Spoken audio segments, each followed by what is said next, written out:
Hello. Today I'm going to be talking about how I create architectural paintings. I created this painting observationally for most of the beginning when I was really layering up the background to determine the tone that I really wanted to make for this piece. A lot of layering of paint for just sort of a general emotive background to make sure that that came through from the beginning to the end. So this is really when I'm using a big brush.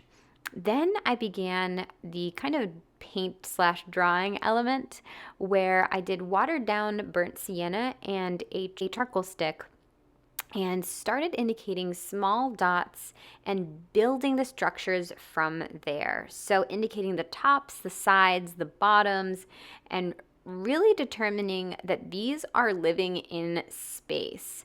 As you can see, I ended up printing out a photo because there were a lot of buildings to be looking at in this piece.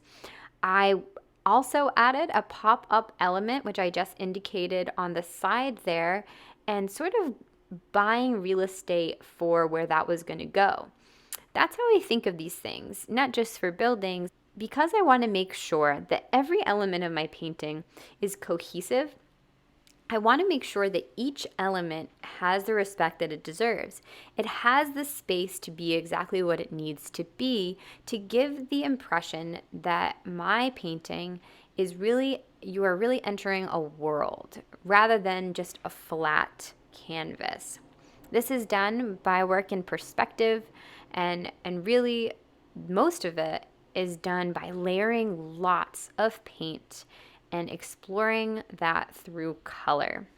As you can see, I'm starting to kind of build up some color here and indicating where things are going to go and really starting to add some details.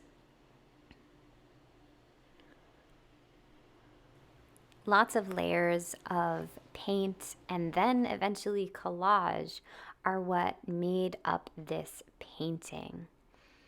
This is my general structure for how I do all of my architectural pieces. This is how it turned out.